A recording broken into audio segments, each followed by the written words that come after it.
Hi Sean, Hey Lisa. thanks for coming in for our coaching resources. Today I'd like to have a chat about the IAAF point system. Yep. Can you tell me when it came into effect?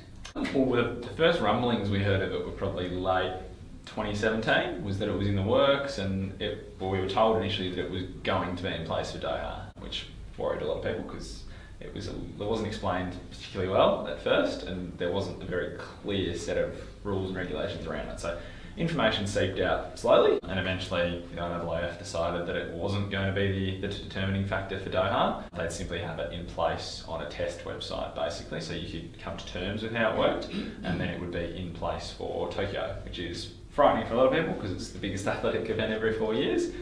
Some suggested maybe they should have waited until 2021, but here we are, and that's a system that will be part of Olympic selection. So exactly what is it? So the point system in principle has been around for a really long time. Often multi-eventers specifically will know what their performances are worth in terms of points, and that's how you get your score in the decathlon or the heptathlon. Other event groups have often used these scoring tables that the IAAF would always put online in this dusty corner of their website, and it would be a way of estimating where your performance sat relative to your other events. So if you're an 800 runner and you ran a 1500, you could get a points number that would suggest what your 800 performance was worth, and then if you were trying to do something equivalent or within a certain percentage of your 800, you could sort of figure it out from there. And very often those points would line up with entry standards. So it would give this indication that the men's and women's standards for 8 or 15 or 4 or 2 or whatever would be very close. And a lot of that is how the IAAF determines what standards they should use, so that there's not immense discrepancies. It's sort of years of statistical modelling as to what a certain number of people will actually hit in terms of performance, because you have field sizes you want to adhere to.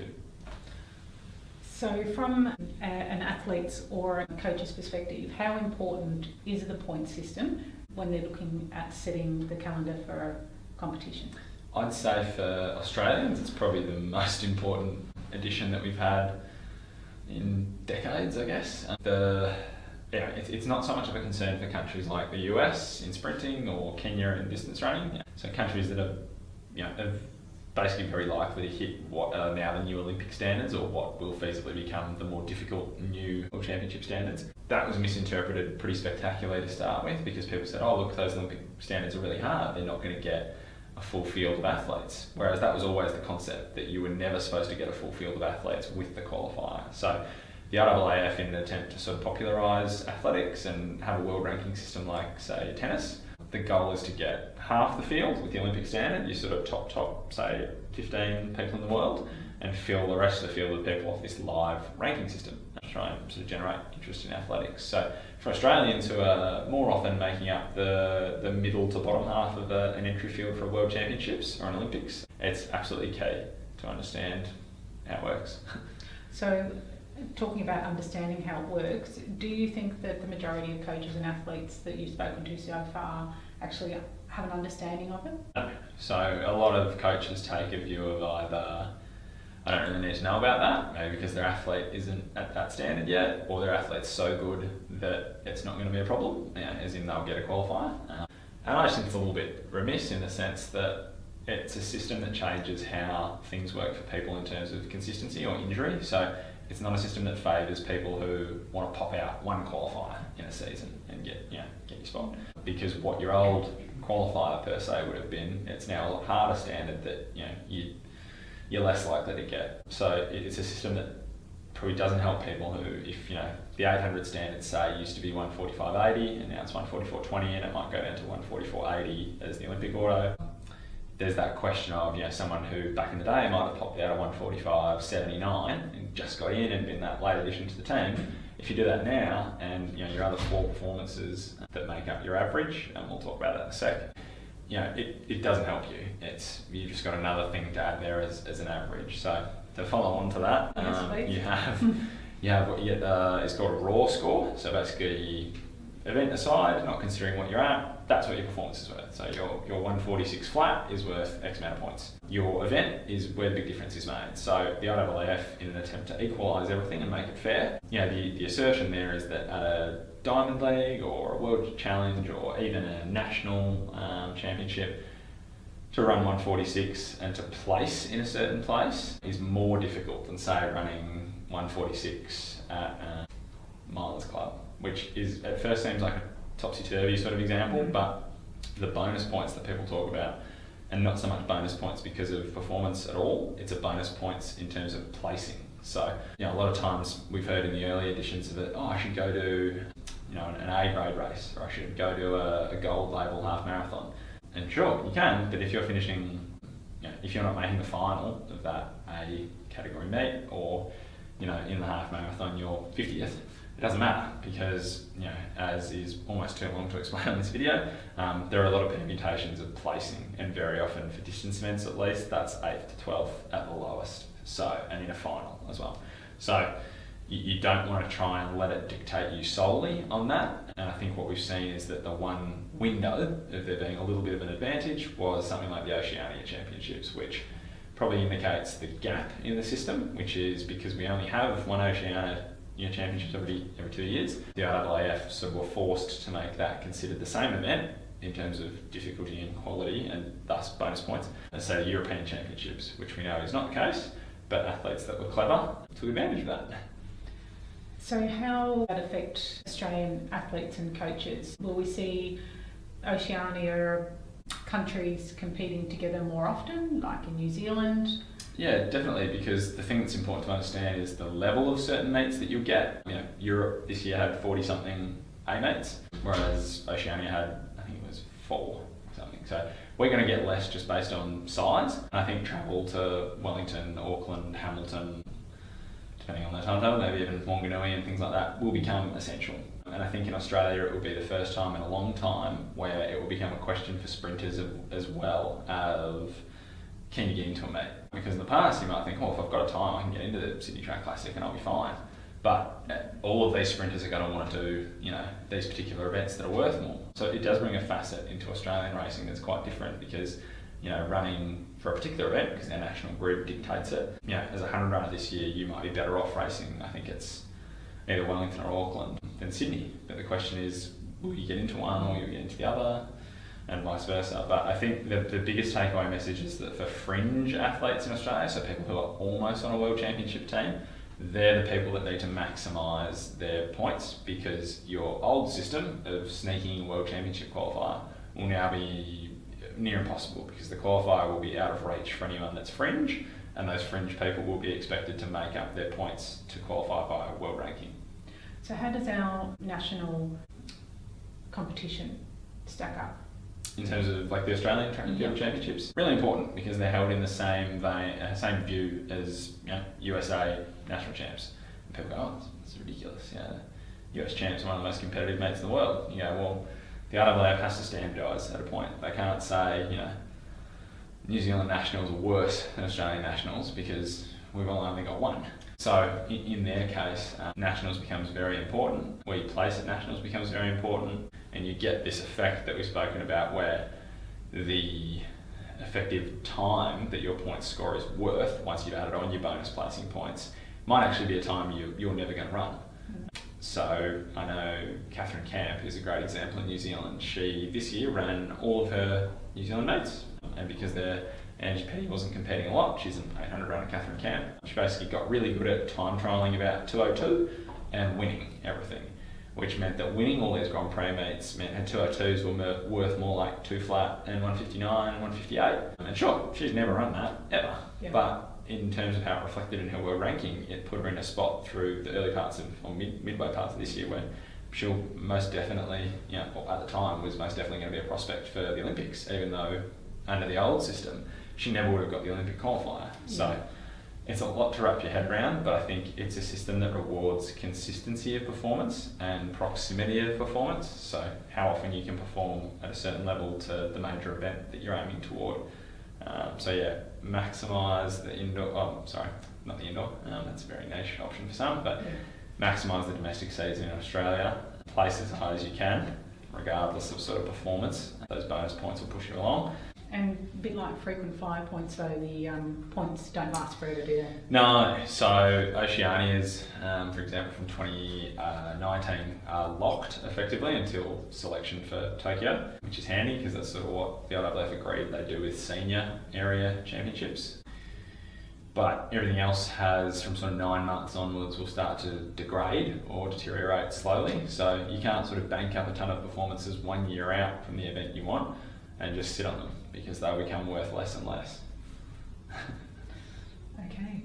So if we were to compare competing in Australia or competing overseas, are we going to see more athletes going away to compete now, or will they be more inclined to stay I think Australia? You'll definitely see more competing overseas. You know, a Vic Miles club will pretty much always be an F meet, which means there's almost no value in placing first, whereas you might run half a second slower, but run a mid-level meet, you know, a D meet or a C meet in Europe and rack up a bunch of placing points that you wouldn't have gotten otherwise. It's more how you do that over an average, or whether your event, for example, is a 3-event average or a 5-event average. You know, in these 3-event averages, like the 5,000 metres and the steeplechase, and road races where it's a 2-event average, like the marathon, you'll definitely see people sort of hunting points more, because the difference that'll make to your average is huge, as opposed to 5-event people where it's a bit of a juggling act. You know, the old doubling in the 800 and the 1500 at the Olympics becomes a lot harder because in effectively one season, you need 10 very good performances. Yeah, so that isn't it?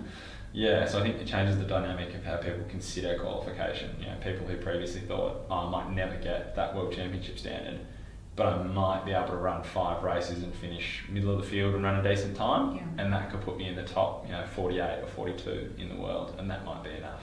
So it's giving athletes a lot more incentive.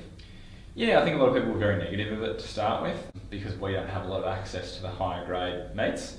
But I think it makes it very hard for nations that are very deep in one event, because on the world rankings, their top 3 men and women may be the top 5 ranked people in the world. So that means by the time you get to 5th, the US are done basically with the 100. So cutting things down to that 3 per country rule, someone like a Jack Hale, someone like a Ryan Browning rockets up the list because there's only a few of them. Whereas USA, Great Britain, Brazil, South Africa, Jamaica, they're all done by the top 20 odd. So it changes that dynamic sort of immeasurably. Talking about the grading of meets, I'm thinking about our Australian season. Can you tell us, just from your knowledge offhand, I'm putting you on the spot here, what grade of meets we have here and where they are? That is an excellent question. The grid came out very recently. We will get, I think it looks like at the moment we'll get 2 A meets outside of nationals. I think it looks like both will be in Brisbane. There'll be, I think it's 3 B meets. To be fair, all this stuff is on the Athletics Australia website on their grid, so you can have a look at it. We don't, in essence, we don't have a great deal of A's. We'll have a moderate number of B events, and then the rest will filter down more likely to D's and E's. But the thing you have to consider as a coach in that as well is, if you've got some young up and comer and you go, great, I'll do the A meet. You've got to be realistic. Is your 10-7 100-metre runner that's an under 20 going to get into a race with all the 10-4 to 10-1, 10-0 guys? No. So you don't want to block out your whole season saying I'm doing Brisbane when you end up in the B race, which isn't worth anywhere near as much. So that's a consideration. Yeah, and so you touched on outdoors, bit of a niche area. So how will that come into play? Well, so indoors for some people is very difficult because the window you have to do it is quite close to our nationals. So the World Indoor Tour is only 5 meets, I think. Extremely difficult to get into. You have to have an agent to get in. A lot of them are sponsor-based meets as well. Like the New Balance Indoor Grand Prix is predominantly New Balance athletes because it's their opportunity to show them off in Boston. But I guess a lot of us have noticed that the conversion for what would be a reasonable outdoor time or a reasonable indoor time is quite comical. So, as in running a 147 800 indoors, which is not easy to do, but it's not super difficult, is worth a hell of a lot more than that in terms of points. So we may see athletes going and running small parts of indoor seasons. If anyone has the time to look up, and you can look them up retroactively. If you look up, Ryan Gregson's profile from when the point system first came in, for a long time, his best race was an indoor mile in Ireland. And everyone said, oh, he ran much faster than that other mates. And he ran at Diamond Leagues and he ran at those things. But it was a combination of it being a probably second tier indoor meet and him winning and running a really good time, which meant that the points total from it was outrageous because the degree of difficulty of running that mile time indoors was considered a lot harder than, I guess a flat track, different conditions outdoors. So bends, yeah. So I think indoors is not going to be something that's going to concern a lot of 18 to 22-year-olds. You're simply not going to be able to get into the meets unless you're spectacular. But for some of those older athletes, it might be something if they're, we've got, I think we had something like 9 guys in the top 60 or 70 odd in the world this year for the 1500. If you're looking for an edge on someone on points, that's probably something you're going to consider. If you're in that situation where a lot of guys will be eligible on rank or even on qualifier, the big thing is waiting to see what these selection criteria documents look like from Athletics Australia and trying to get some insight on how they'll split discretionary dilemmas of points versus rank versus, in road racing, if you place top 5 in a gold label event, things like that are listed as auto qualifiers, but what's worth more than one other thing? Is an Olympic qualifier time worth more than, being ranked top 10 in the world? And these are hypotheticals and you need a very niche number of incidents to occur to have this problem, but I guess like the women's marathon is probably the best example at the moment, where you'll have a lot of qualifiers through different methods, and we don't really know yet what will be the most prioritised version of that. So how big a role does Athletics Australia now play in selections? An enormous one. So at the end of the day, the decision making is very regularly kept up to the national federations. So whilst the IAAF will set something that you can think of as guidelines, they don't have absolute power over who ends up in a team. That's very much a national federation thing. South Africa and Canada are notoriously harsh and will probably disregard large parts of the qualification system. But Australia's had a philosophy of picking big teams since 2012, and hopefully that continues. But I think it's something where athletes and coaches, especially high performance coaches, need to communicate quite regularly with AA and just be aware of what's available and what an athlete can jump into. What other advice have you got for our coaches and athletes in relation to the IAAF point system? It's all publicly available. I'm sure there are people that are more learned in it and more aware of what different events are worth and things you might be able to sneak into that are just not well attended meets or may have received a high grading for an odd reason. But the calendar for what meets are worth, 2019 has been up since the start of the year. 2020 I presume will go up pretty soon. So these classifications are available quite early, and it's a matter of assessing where that fits in your season and what you can get into. And just being aware of, basically just doing the maths, like figuring out what, it's not that difficult to figure out what your average will likely be. There's a lot of statistical modelling that's available out there on the big wide web, where you can get a pretty fair understanding of what sort of points you'll need for your event to qualify and how you can best go about racking those up. So for more information, where do you advise the athlete and coach to go to? I'd say the IAAF website is quite good in how everything's been set out, and their ranking system now you can sort of play around and look at 3 per, which is the maths you'll pretty commonly work off to see if someone fits in or not. And from there, I think if you have Microsoft Excel, you can figure out what each of your athletes' performances are worth and just try and figure out, in terms of peaking and easier parts of season, does your athlete need to churn out 5 huge performances for the 200, or do they really need to churn out 3 fast ones and be in okay shape for 2 higher class meets? How does that play into your season? So if coaches are struggling with the system, where can they go for help? I'm happy to be a resource. I guess the scoring tables are online, the information around races is online. If someone doesn't really know what to do from there, maybe contact an agent, but it's something that I think if you don't research and if you don't accept is going to be a part of your coaching, if you genuinely want to deal with high performance athletes, you're not going to last particularly long, because you may miss a meet or advise against a meet that may stuff up someone's chances of making a team.